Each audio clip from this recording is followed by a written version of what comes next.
commencer ici. La naissance d'un podcast et de bien plus encore.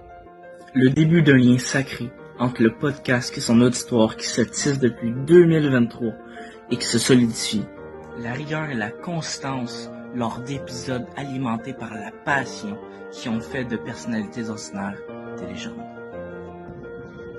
René, Pierre, Stéphane, Michael, Chantal, tous de la même province, destinés à devenir des icônes dans le domaine des communications. Ouais, il y a 2 jours contre Toronto.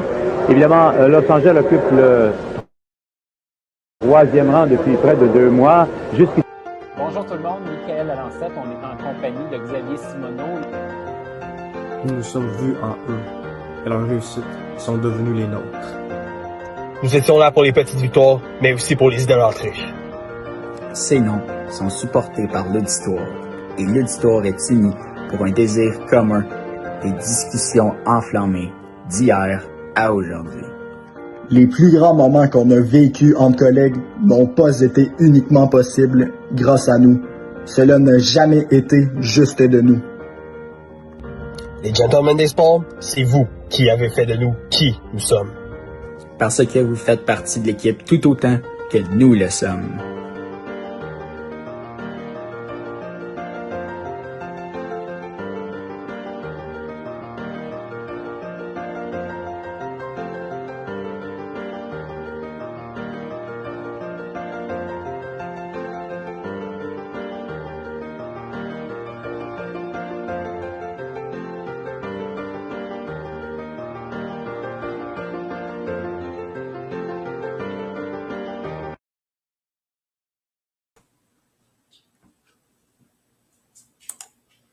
So, hello guys. Today's episode is gonna be with Raymond Barkwill. So, let's say welcome to Raymond. Raymond, how are you doing? How are you doing? I'm well. Yourself? Doing fine.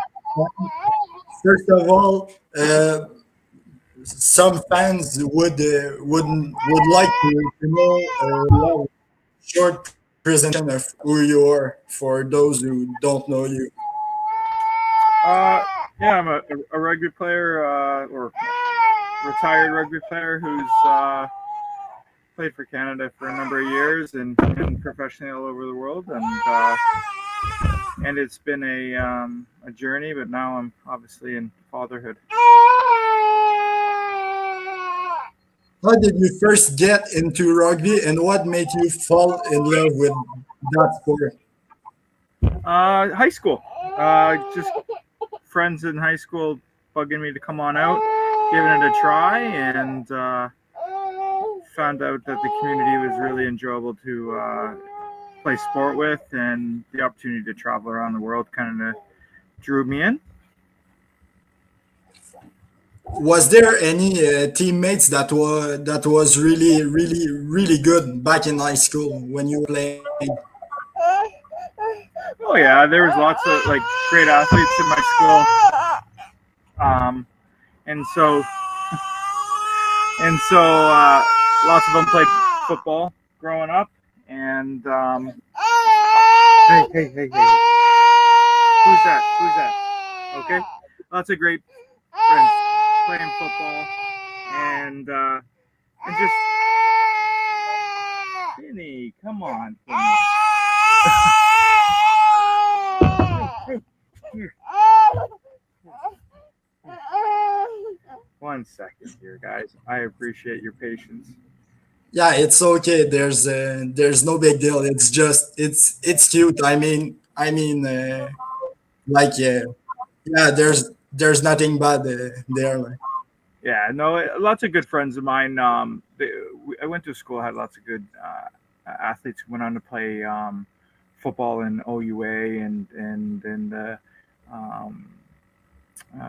Atlantic Coast for football, and but we all grew up playing basketball, hockey, and rugby and football together. And I was just one who went in a different direction post secondary school, and so there's lots of really good kids who helped me lots of good leadership skills and friends on how to work together as groups. And that was that little fundamental part of being young and enjoying sport. Growing up in Niagara Falls, what was the rugby culture like in your community back in the days? I think it's a smaller club where I grew up with. I thought it was huge at the time, I guess, but when I left the province and Canada, I realized how small in size it was, but how rich in passion and excitement for the sport. But it was a club that had a couple teams, maybe only two when I started playing. A men's and a women's, and a boys had a seconds team, and then from there it just kept kind of growing. Now it's got 4 or 5 teams, but it was only probably 50 members within the club, so not too big. But that was back in the mid '90s when I first started taking it on. Were there any athletes or mentors who really inspired you early in your career in rugby? Yeah, I had a coach, and he was a player, and someone we looked up, I think, into when we were in high school, growing up, because he was recognized as a really good athlete, good leader, good captain, and he ended up coming back and coaching us. And he's still involved in football now at the University of Guelph, and I think he taught us how to be young men and how to carry ourselves with poise and with respect and how to respect others. So it was that man, Bill Brown, and he also brought the passion of the sport out of him into us. Did you always play hooker, or you tried other positions before settling there in rugby?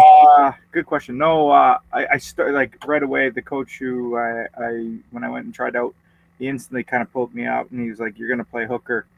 And I remember everyone saying, "Oh, you want to be a back and whatnot." And so I started at hooker, but then became obviously half decent at the sport, and with that, I ended up trying. I moved to flanker and played number 7 for a bit, and when I went to university, you're still playing like under 21 laws, so I would play sometimes prop because the push was only a meter, but hooker was my favorite position, but it was also the one I was probably best at, and one I was very I think just comfortable, because I felt like my skill set was strong, and one that I was passionate about being good at my position.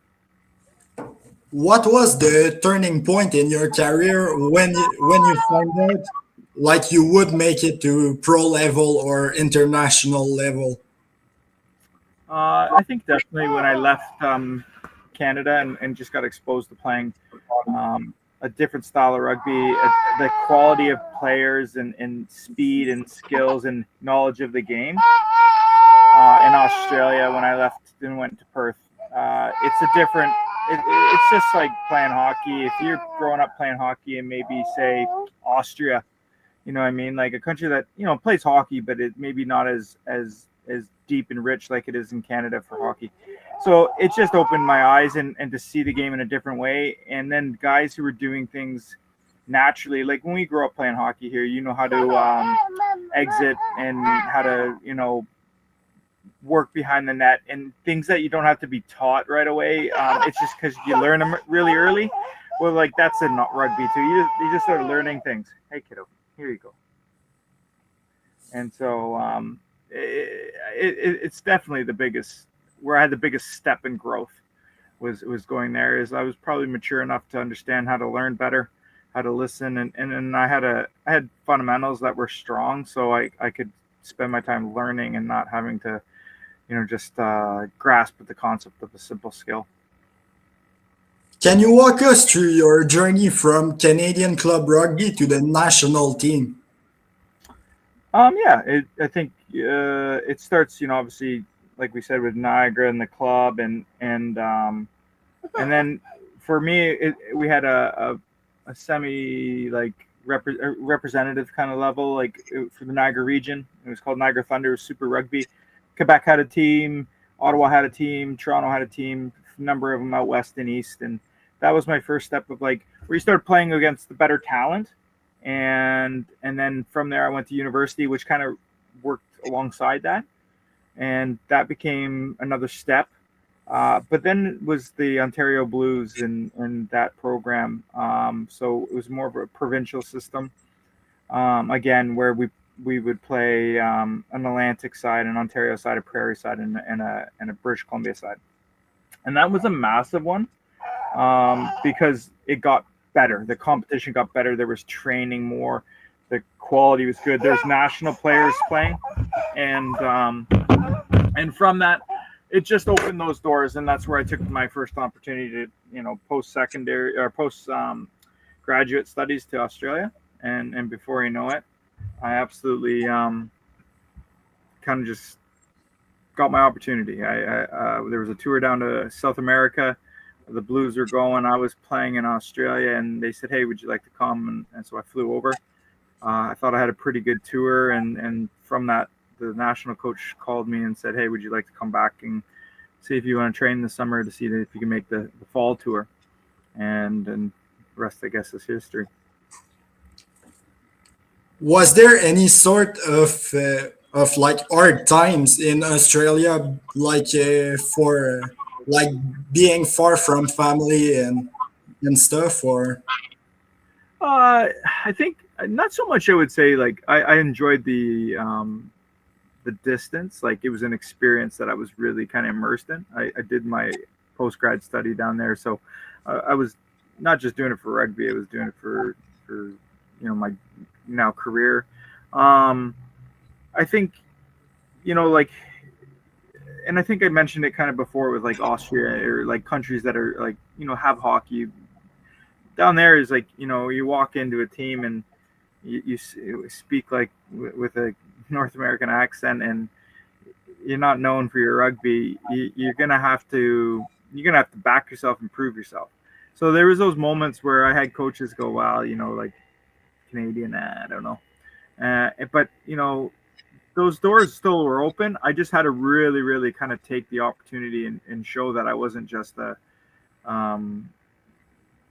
to fill the roster. I was a guy who can perform and produce on the day when we played. And so, I had, different coaches from around the world down there, and, South African, Australian, New Zealanders.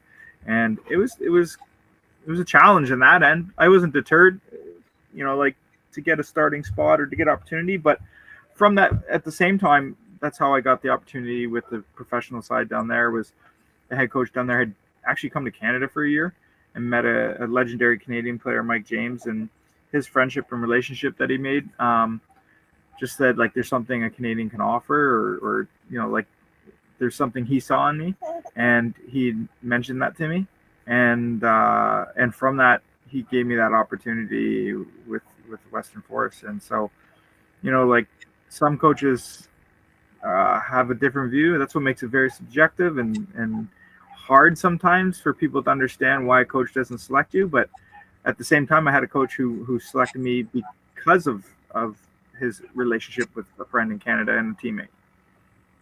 What was your proudest moment wearing the Canadian jersey on the international stage?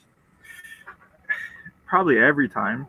I know it's cliche to say, but I think because I got the opportunity when I was 32, I really knew the value of an opportunity, and I knew how hard I worked to get the opportunity. So I never took it for granted, which is so, it's so, like I said, it's cliche and kind of boring, I guess. But at the same time, if I looked at elevated moments, it would be, first cap, playing in front of your friends and family. Obviously playing at the World Cup in 2015 was an elevated moment. Captain in Canada was probably another one. Those are things I think I reflected on, was pretty happy about. But yeah, those are a few, I guess. Hey, there you go. You recently spoke about your World Cup in 2015. What was the experience like? Yeah, I think it was an awesome experience. England, women are in there right now playing in England, the home of rugby. And so, okay, Bobs. But like we come out and have to play Ireland right away in Millennium Stadium, which is 80,000 people. That's an exciting moment, and that's like the second day of the World Cup. So, the excitement in the air. That stadium is very, like, I guess they kind of think of it sacred. It's got a different feel to it. So that was all awesome. But then, we had, I think our game against Italy was awesome. It was tough to fall short. Felt like we played an exceptional game, and maybe a bounce the other way, we win. And those are the really, as much as losing stinks, they're fun moments. So I love. So, but yeah, that World Cup was awesome.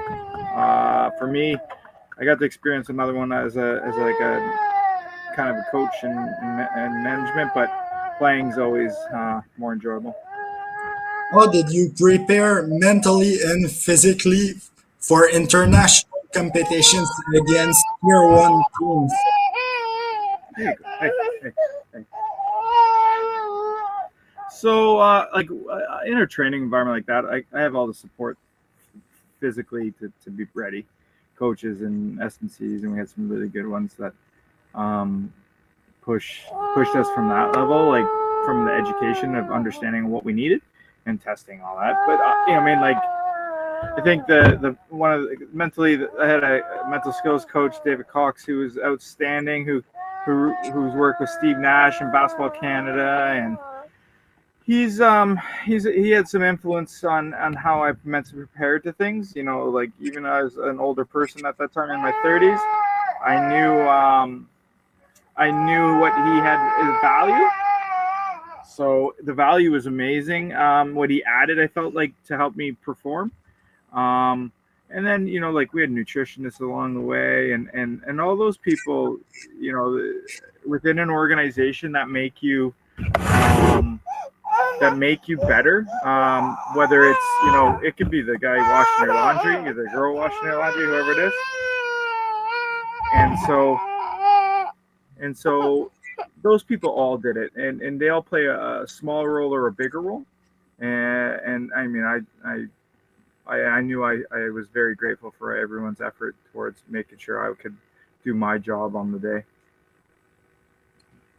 What were some of the biggest challenge you've ever faced as a Canadian rugby player compared to players from traditional rugby countries and culture? Oh, obviously, like, there's a difference financially. So, like, the support that you do get, we get good support, but like some of the things that other countries don't necessarily feel, like you sometimes don't get, like maybe sometimes your budgets just don't allow for certain things, and training camps might be not as long as others, and that's not like, we're not talking about money in our pocket. It's like resources and playing more games and things like that. Those are things that in quality games, like it gets to a point where like you playing for your provincial system isn't going to challenge you hard enough for playing the All Blacks. So where New Zealand's going and playing a top Super Rugby competition, it's NPC's competition, or whether you're South Africa or Japan or whatever, those competitions are absolutely very, very hard and challenging day in and day out. And sometimes we don't get that from a playing aspect. So we're filling it with Canada A games or playing a professional team. And some of us don't get professional contracts to play in pro leagues that are that challenging. To go play in France or England or New Zealand or South Africa, those competitions. Those are sometimes, even though you might be good enough, it's just the way the cookie crumbles, right? Like that's what we see out of like the referencing hockey for people watching in Canada. Like you go look at someone like Draisaitl, who came in and played in the CHL. I'm sure it helped his growth. I'm sure any person who came from Europe and played in the CHL, it helped their growth. So those things are important, and I think probably could have made us better. You played with the Western Force in Super Rugby. What was it like competing in one of the toughest competition in the world? Yeah, like I was just kind of saying, when you're when the players are like their physical abilities are all at top shelf, and their skill set and their creativity is all there, and the drive to want to succeed, it's a deadly formula. And so when you get away with maybe making a tackle that's not dominant, or you can be one step later, you get away with it. And when you're playing in your club system or your provincial system, there's moments down there that I still remember where I'd come out of a scrum and I could hear the opposition just calling out and looking at me because I'm a front row and he's a back, and they're calling for the ball just because I'm isolated and I have two props beside me, and then they're going to attack us because we're not laterally as fast as the people that should be covering that position. And I remember that being a moment of like, oh, wow, these guys not are only physically good, they're so aware of their surroundings and their opportunities, and they look for them every 2 seconds, 3 seconds. They're looking for opportunity, and where you might kind of not get that growing up playing in Canada. So the game comes faster, and with that comes just a level of skill and ability that you can't kind of replicate in Canada sometimes. Do you have a favorite memory from your time with the Force or other professional clubs you've ever played with? Yeah, I think, Seattle was a lot of fun, new league. Obviously, the league's still going on, and to have a successful year and winning the first inaugural MLR championship has to be one of them. And playing a bigger role. Force, I was a guy trying to get an opportunity and doing whatever it is and being a sponge. Got to have as a part of a leadership group within the Seattle Seawolves, to be able to impact the field, on the field, off the field, and for us to be successful with a group of guys that worked really hard in a weird circumstances. We had a lot of fun. And that one, obviously, with a group of guys winning, it just makes it a little better, I guess. You had the nickname La Flama Blanca and many others. Where did all those nicknames came from? That one was that Blues tour to South America. First game we were playing Chile, and I didn't get to play. I was on the bench covering for Hooker and didn't play. And came on, got to start against Argentina, and had a really good game. And from what memory serves me, a couple of my teammates were just telling me that the Argentinian fans were just yelling at the bald white guy flying around the field and making tackles and plays, and that part was really good. Hey, kiddo. And so from that came the nickname, and it kind of stuck with the boys, and sometimes it comes out every once in a while.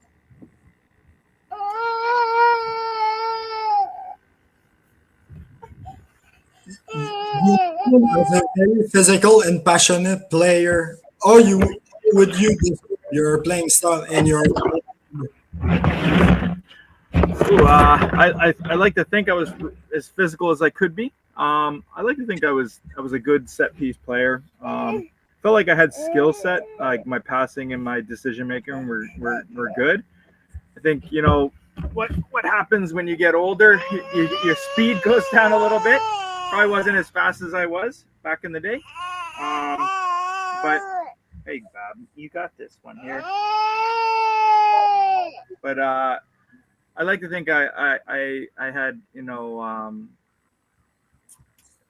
my skill set and my attributes of being could see the game, could play the game, make good decisions. But at the same time, I think I was probably known for being a pretty good tackler and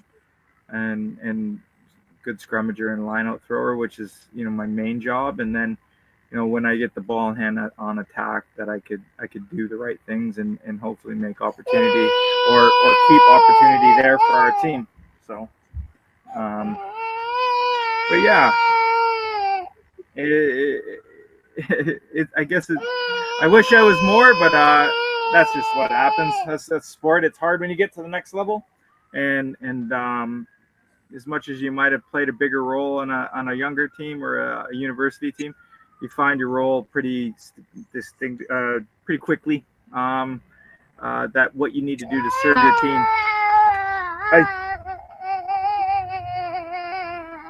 What were the qualities you tried to bring to every team you played for in your career? Standards, effort, good attitude. I guess I'm a grumpy old guy, and I would say I'm grumpy because my expectation is success. And I get called salty for it, but it's because I probably have a drive to want to win so much. I hate losing, and I love practicing, and I love going hard and practicing it hard. So I wouldn't say I was I'm a pain in the butt. I'm a pain in the butt in practice, but I think it makes us better. But I think it was a good teammate.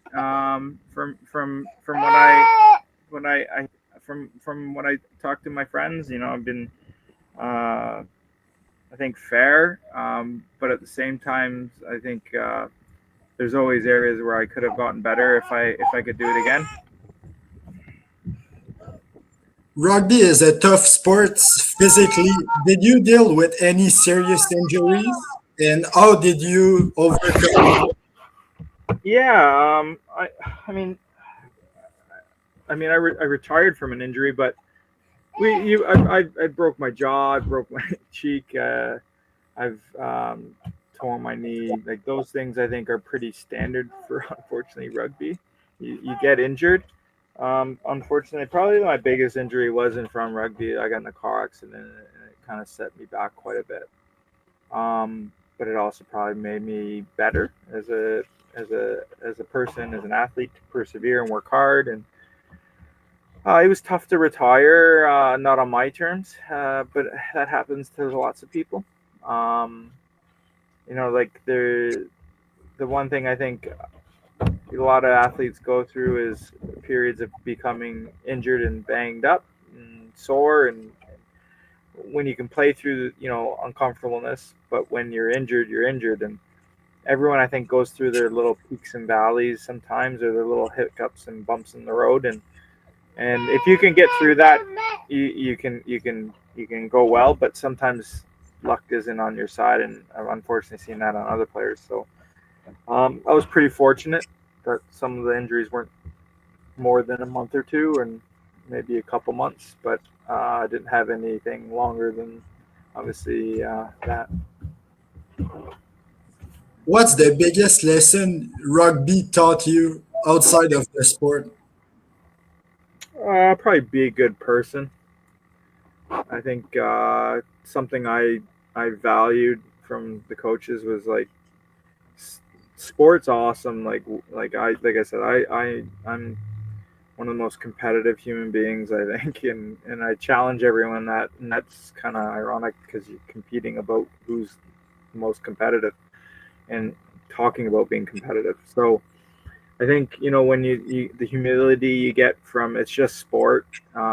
You can want to go about being the best you can. You can want to get all the accolades and the wins and all that kind of stuff. But at the end of the day, I think it changed me to just be you realize that I know I was lucky to play sport at a high level, but just if you can just be a good person at the end of the day, and share that and be a positive person, hey, and that's something positive I would love for my young kids I coach to see, is that, just be a good human being, and that's what sport can do. Hey, what's that?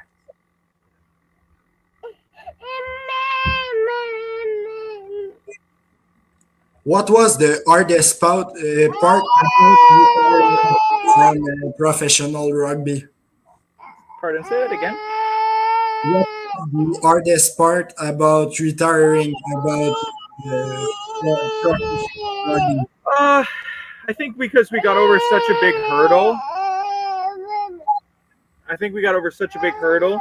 With the repechage, and to not fulfill it and get to the World Cup and know that your hard effort was rewarded, because going to the World Cups is an enjoyable, process. And so when you get those big wins, and then you find out, like for me, I found out that I wasn't going to be able to play because I was physically unable to.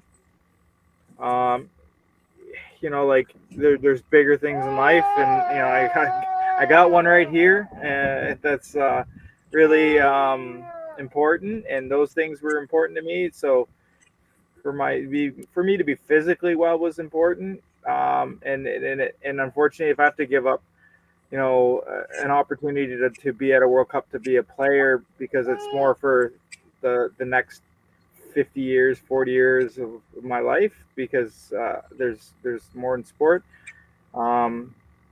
They're not hard. They're hard decisions, but they're not hard decisions. They're hard because you're going to have short-term pain, but for long-term gain. And that was probably my biggest thing. And so I was very grateful that I was welcomed on to that tour, and to be a part of the group, but to not play was a little tough. After your retirement, are you following like rugby actuality or other stuff? Rugby. Say that last part again.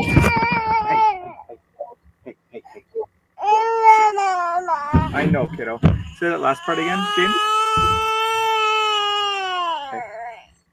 After your retirement, did you stop following like rugby actuality, or you No. just continue like following rugby stats or other Like, I'm still a fan of rugby. I love being a part of it. Maybe not as immersed in it. I started coaching, and I did some coaching in some universities in the U.S. For the U.S. women's national team, and I gave it a try. For me, I wanted to see if I'd still love to work in rugby every day. As a coach, it's harder in North America to get those shots. Hey, and for me, I gave it a crack with the U.S. It was a great experience. It wasn't something that worked out long-term for me. But at the same time, I didn't think I was really invested in traveling all over the world while having a family. And that part was very easy to make that decision. If I could coach a university, like Laval wants to have a full-time team and full-time coach, those are the things I look for. I love being more of the I like the university age group of kids to coach. Probably the thing I like the most. But at the secondary, I got a great opportunity coaching high school kids and teaching them the sport, which has really, really been fun, and trying to share the enjoyment I had from high school rugby to giving kids that experience and what I do day to day now. And that part's been honestly the most rewarding, to see how many kids I've taken off the basketball court, the football field, the soccer field, and have shown this sport, and how much they're enjoying it now. So the reward's been, tenfold. And I didn't think it would be like that. So it's been an overwhelming good surprise. Where do you think Canadian rugby stands right now compared to when you played? I think it's coming back. We had a little bit of a lull, and I mean, it's tough. I could say we were good, but we weren't winning games, and we were losing tough, close ones. the last two games I've watched with the Canadian boys has been excellent. Hard done by losing against Spain, but what a win against the U.S. and how much their growth has been as young people and young men, and then the insurgence of some guys I played with, on top of a new coach who's come in and they've kind of had a good refresh, I guess, because sometimes you just need new voices to lead things. Fanny. And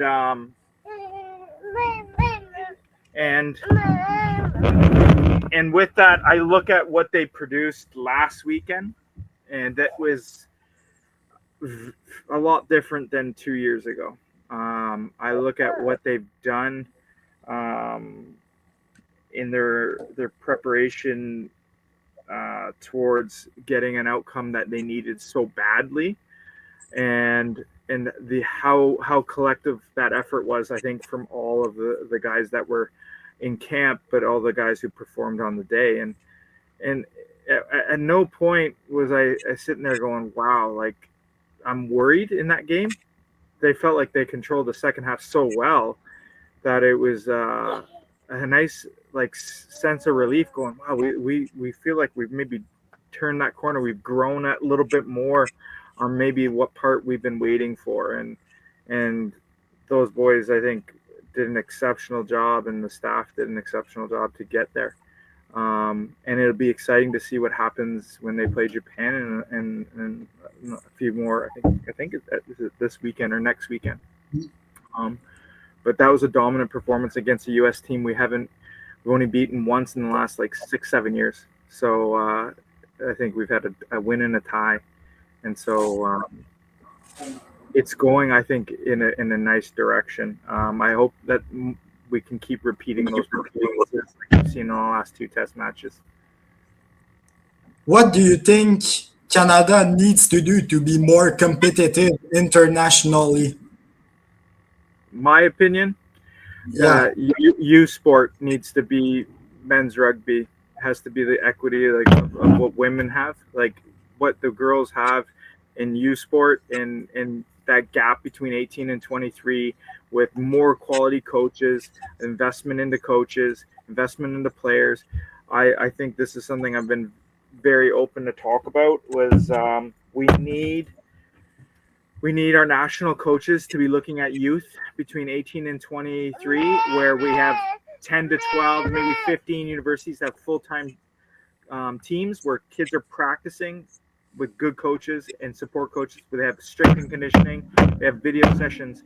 And so we're looking at 500 to 600 kids a year and trying to get 25 to 30 of those kids to step into the next division for the next realm. And maybe that's with the Pride or some other format. And then constantly looking at masses of numbers and looking for opportunity. And that opportunity has to come within a bigger selection size than just having UBC, Queens, Guelph, UVic. When you're looking at that group, I look at someone like myself. I went to a smaller university. I watched lots of guys I played with go to non-universities. You have to flip rocks over. You can't expect that the handful of kids who are good at 16 are going to turn out to be good test players at 25, 30 years old. I believe that's a massive gap in Canada, and it's no one's fault. It's just what it is. And it's like that in other sports in other countries around the world. And so it's a subjective. Sports is subjective, and so what you see out of someone is really out of one lens. I find talent ID sometimes a little bit of a farce, because if you're looking at kids at 16, how many kids come out and are prodigies in hockey at 14 and then fizzle away and we never hear them again? That's the same in every sport. I think that's is pretty evident. I look at some kid like Emerson Pryor, who went to Ottawa U when Ottawa was nothing. He's a young kid who put his hand up, put his name up, and I look at like someone. I was at Brock University. No one knew what Brock University was, other than a handful of people in the year before, 2 years before, and how they did.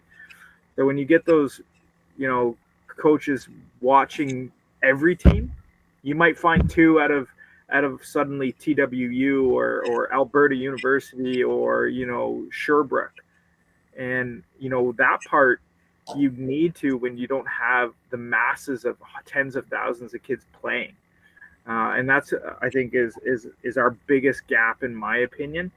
And I think then you can go about saying, okay, hey, here's your high performance coaches at the 23 and older, or 20, when we start identifying these kids and we think, yeah, they're going to be really good. And then the senior coaches can go about making that decision and leaving more opportunity for more eyes and more quality coaches, because not everyone develops at 17 and 18. Some develop at 30, some develop at 24. And that's important for us to know as coaching in any sport. If you had to give advice to a young Canadian rugby player dreaming of the national team, what would it be? Go abroad, go live in another country for a year or two. Like I don't think, and come back with a wealth of knowledge.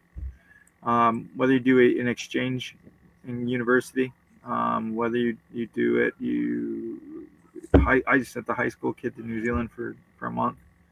So go try it out, watch how different it is, the approach of things, different voices, culturally, and I use obviously hockey as a reference. Like the way we play hockey is different than the way Russians play hockey, the Swedes play hockey. Doesn't mean you have to always play it the way we play it. You can be good playing a different style, and that's the same as rugby. Like I like playing more of a Southern Hemisphere style of Australia, New Zealand. I like throwing around, but I like playing like a French style too, where it's very unstructured, but it is very structured in how you do things. But you have to read the game. And unfortunately in Canada, you're told how to play the game because you don't know much. You're still learning. So you're like, you have to do this. It's like X, Y, and Z. This is why we do it this way. There, you just read things. And you just go, I'm doing this because the person did that. And you're reading that part. And we do that in hockey all the time. Like how people come off the boards and where you move to space. And soccer is incredible about it. And how you move in space. And rugby is just, we don't get that at that grassroots level right now. We're too busy worried about a system. So I say the first thing you go down there, you just learn how to play with the skills, footwork, passing, catching, running, attacking space, not systems and positional. Like you're just reading and reacting. And that part is huge. And I think if you can do that, you can if you can learn, you can play any system. I think that's pretty self-explanatory. Lots of listeners would want to know: would you want that your child plays rugby in the future? I let my child pick what they want to play. I'll introduce her to every sport. She'll try soccer, football, basketball, baseball, and I'm not a big play one sport. As an athletic director, as a former athlete, I've never played rugby ever since I stopped playing it. I golf, I play hockey, I play baseball. I still shoot hoops at school sometimes. I think it's important to play other sports and to have multiple different coaches and to learn from so many different disciplines. And when you get to 16, 17, maybe you're only playing one or two. And maybe at 18, you have to pick one. But I wouldn't be good at rugby just because I played rugby. It's because I played football. It's because my catching and passing is probably from basketball and baseball. My physicality is probably from football and hockey. My passion for rugby came from just playing the sport, but all those tangibles and those skills came from other sports. And I remember some reporter asking me this one World Cup, and it was, if you grew up in New Zealand, would you be a better player? I say I'd probably play hockey. So I think, you kind of follow what your passion is. And, if for my girl, like if she suddenly wants to be a soccer player, well, I'll be the biggest soccer fan in the world. And if she wants to be a curler, I'll be at the rink every day. So for me, it's her dream. And if sport's it, or if it's playing the flute, I'll just be the one who opens those doors for her and makes it accessible for her to follow her passion. It's not my journey anymore. It's what she wants, and if she doesn't want to play sport, I'll be devastated because I'd like to be around it. But I want her to be passionate about what she is. So hopefully, sports in the cards. But if it's writing and being a journalist or a writer, go ahead. I'll be selfishly a little sad because I love being around sport. To conclude tonight's episode of The Pitch, what's one thing about you, Raymond Barkwill, that most fans doesn't know? I'm a nerd for like earth science. I have an earth science degree. I love geology. I loved geomorphology. Probably my nerd thing is that people don't know is really passionate about doing that as a career. And but as a sport, it's not so much a secret anymore. I love playing golf. It's probably when I have an opportunity, it's something I love going to do, and because I'm so competitive. I love to compete. So I don't necessarily have to win, but I like competing. It makes me, it kind of scratches that itch sometimes. And the one thing I've learned being older is that never goes away. Whether it's just throwing rocks in a bucket or playing golf.